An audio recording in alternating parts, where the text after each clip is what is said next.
Hello everyone, this is Tapiwanashe Sebastian Garikayi, and I'm so happy to be presenting this year at Type Weekend Conference. I'm truly honored.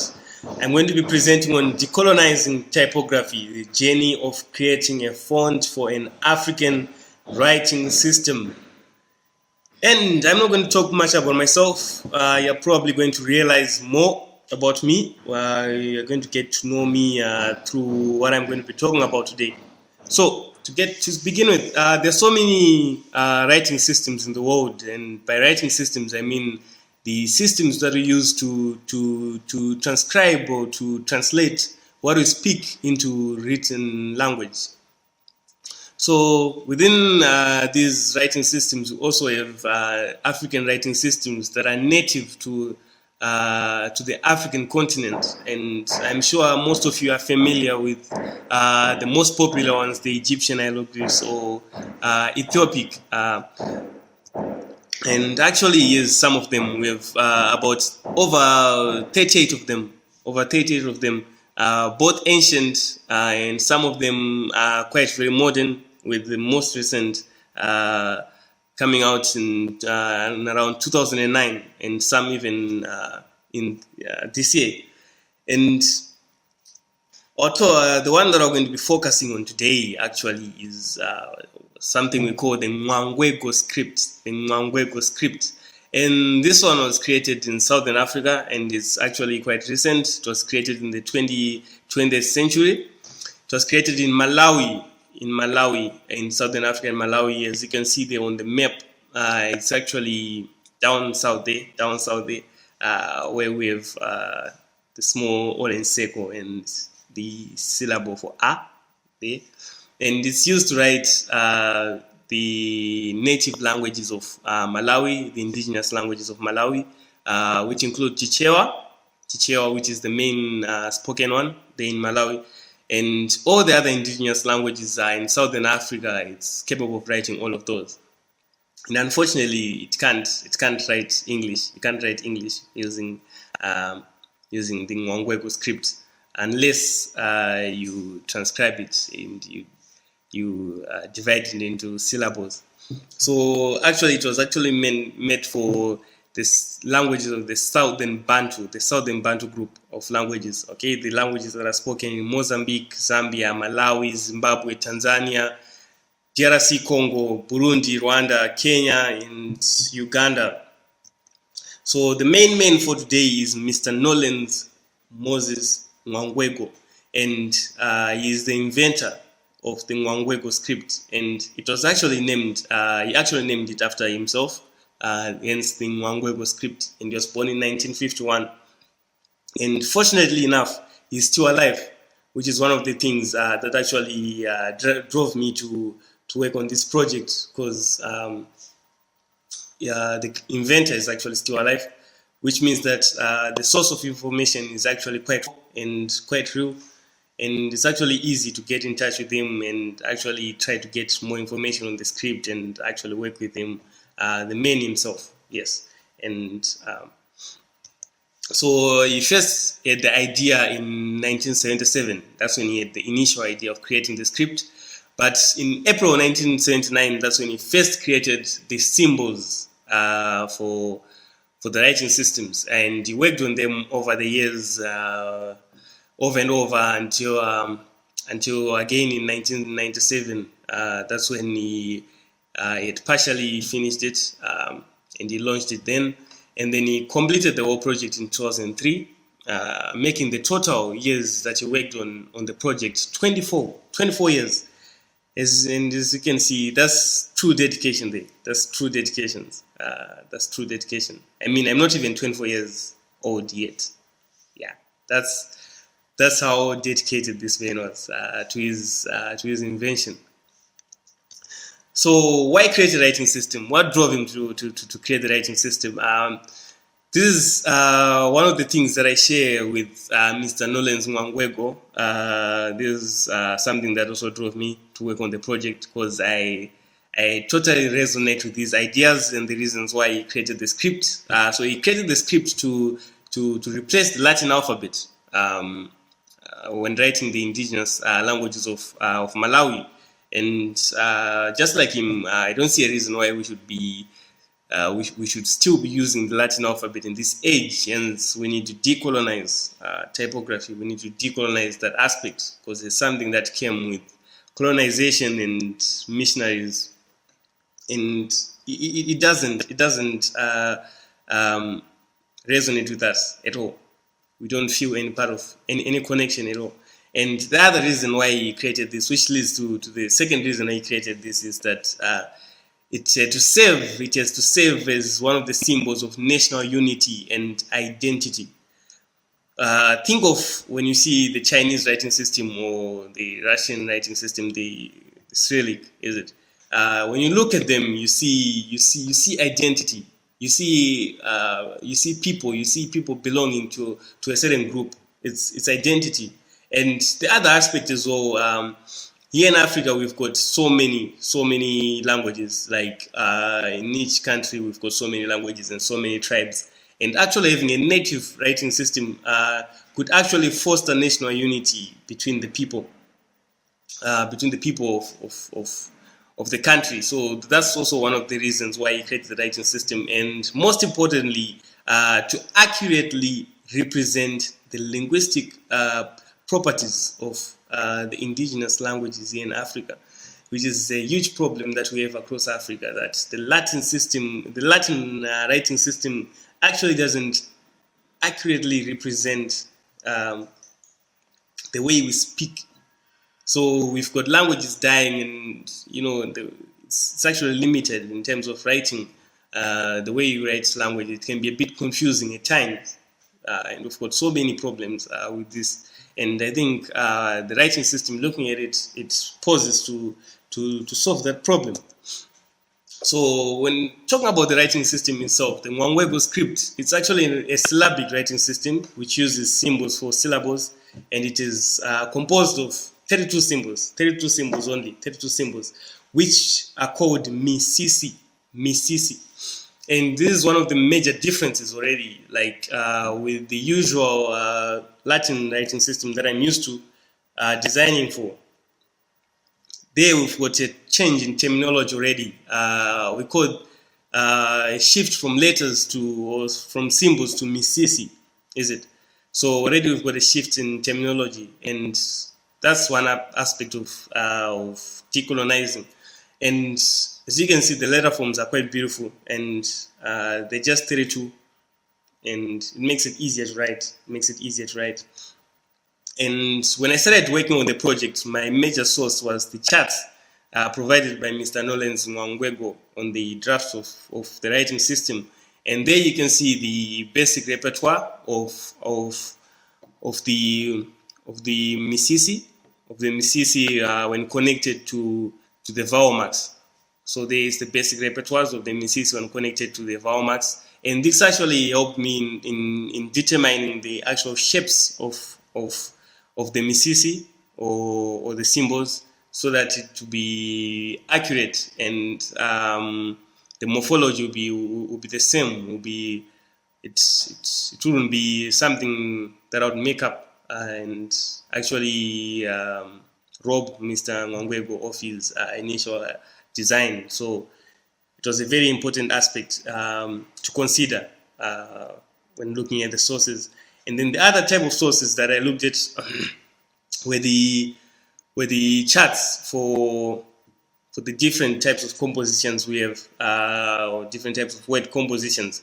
So the initial ones are the misisi words. The misisi words are actually composed, the basic words that are formed by the basic misisi symbols. And then we've got the misiri words, which are symbols that are words that are composed of the misiri, which are basically the misisi, or the symbols connected to the vowel marks. Okay, connected to the vowel marks. When they are now connected to the vowel marks, they are called misiri. Okay, and then the mituyo words, which actually feature the diacritics. Okay, we're going to look at those. The diacritics, or as they are called, the mituyo. Okay, that's the terminology we use with the Mwangwego writing system. The mituyo, those are the diacritics. So this actually helps in understanding how the letter forms are constructed, the spacing between them, and how they relate to each other. And this is crucial in making the initial design decisions when designing a font for such a writing system. And this actually helped me when I was creating the Mwangwego script, because I had proper guidance when creating it.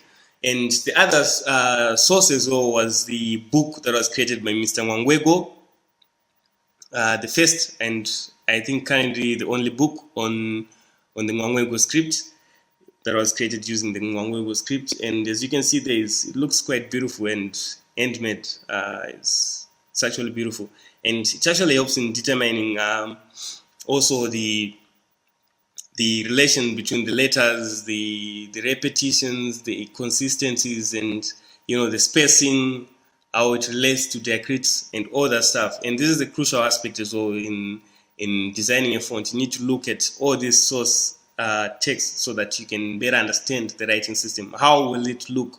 How will one symbol look next to the other? And after all this, I created the first 32 misisi syllables and the Latin, and as you can see, the Latin equivalents, and they look quite beautiful. And there we've got the vowel marks, the A, E, O, and U, and we've got the diacritics, the mituyo or mituyo, okay? The diacritics or the mituyo. And actually, most of them, okay?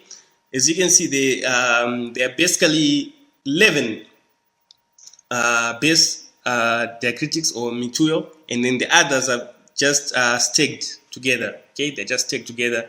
And out of those, all of them, 5 of them are placed above or below. So we've got one that's placed below, and we've got 4 others, okay, that are placed above, and then the rest are placed beside the syllable that they are modifying. The rest are placed beside the syllable that they are modifying, and we're going to see how it comes to play later on. So in terms of the design itself, when I designed it, I actually took inspiration from ballpoint pen writing, which is very popular here this side of the world. It's the main tool that we use for writing, and that's the one that I drew inspiration from, and I had to mimic it.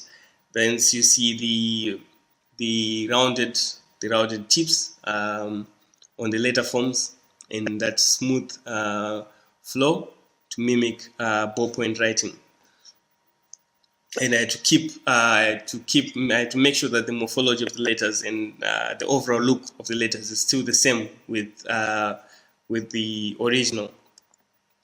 And another thing that I considered was the similarity in shapes. When you look at the letters on the chast day, as you can see, the symbols for sa and sha, as you can see, they look very similar with a very little difference. And there are so many other symbols that actually look similar.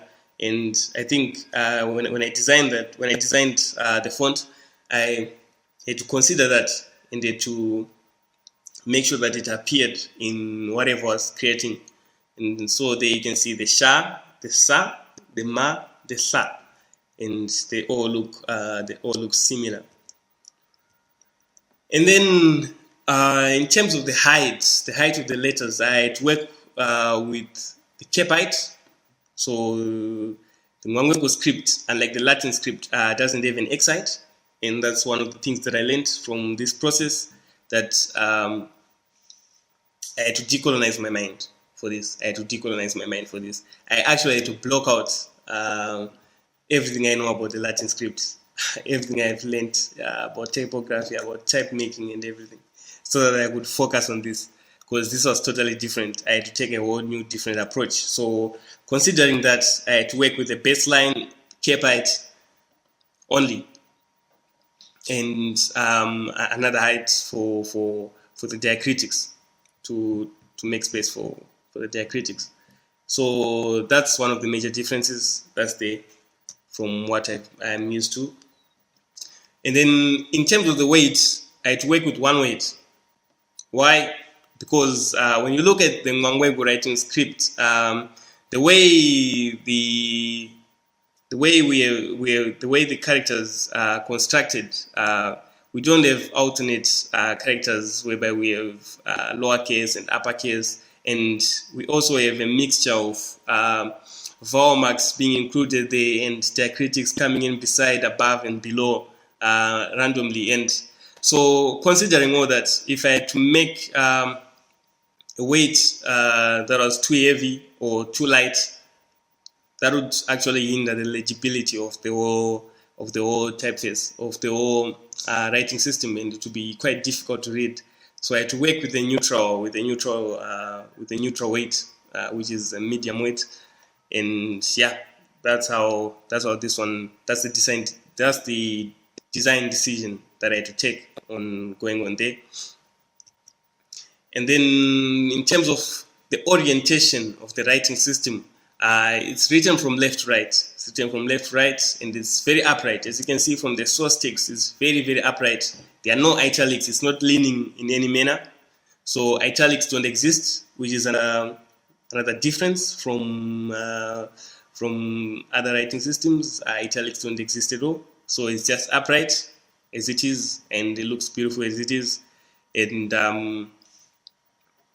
if I was to include italics, it would become totally unreadable, and also difficult. And as you can see, this writing system is very basic and very simple. It's actually easy, and further complicating it by adding things like italics makes it something else. And then the last thing that I had to work on was the text shaping, and this was actually how to combine the base mituyos or the base msisis, the syllables, okay, to the vowel marks, so that they can come up with the misisi. So the first thing there is what you can see there, the misisi combining with the vowel mark to get the mituyo.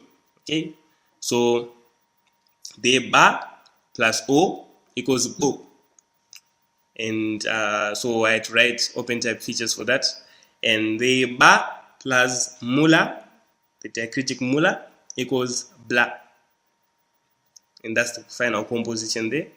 And ba plus mituyo mi wire, which is the diacritic mi wire, and you get bla, like that. Okay, so that's the basic text shaping that I had to consider when writing the open type features for the font, and it actually worked beautifully. It's actually quite easy to use. So yeah, that's basically it about the Mwangwego script. It's currently it's not yet encoded into the Unicode consortium. So people are still working on it. Actually, there's a proposal that was written by Michael Everson on the Mwangwego script so that it can be encoded, and is working with Mr. Mwangwego and the other several people as well that are working on the project, so that the Mwangwego script can be encoded into the Unicode consortium. So that's pretty good progress there. And currently, the script is over 20,000 speakers. People have been taught to write the system by Mr. Mwangwego, and is trying to work with the government so that it can be incorporated into schools, and they can actually start teaching the writing script on a national level. But the government, African governments can be a bit something else. Yeah, they hinder progress. Yeah, that's it. They hinder progress. So it's actually also to get the government on board. But yeah, he's trying to make sure that it happens as soon as possible. And hopefully by end of this year, something should be up in terms of that in that aspect. So what I've learned through this is that as designers, we've got a role to play. We've got a role to play towards this.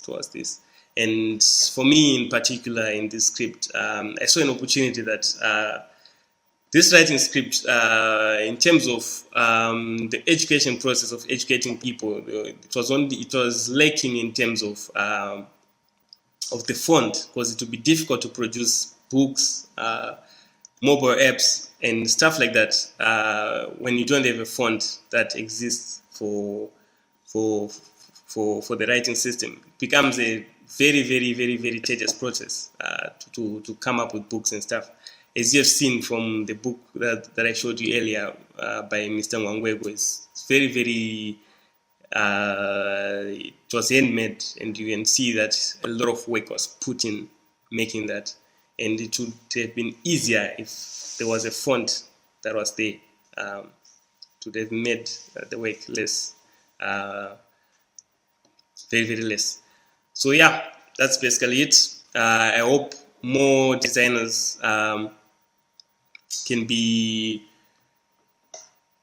push towards such initiatives all over the world, so that these writing systems can be revived and they can be used with the communities in need. And actually, for the Mwangwego script, in terms of education, it will go a long way in helping with the literacy rates within the country, and hopefully within the region, because the Latin script hinders the way people learn local languages. It's very, very difficult, and people are forced to then learn English, which is also another hurdle, and they have to spend so much time learning English instead of doing what they should be doing with the languages that they have. So yeah, I really hope that changes for better. Thank you, Tatenda Siyabonga. I'm very grateful to be part of this. Thank you very much, Tatenda Siyabonga.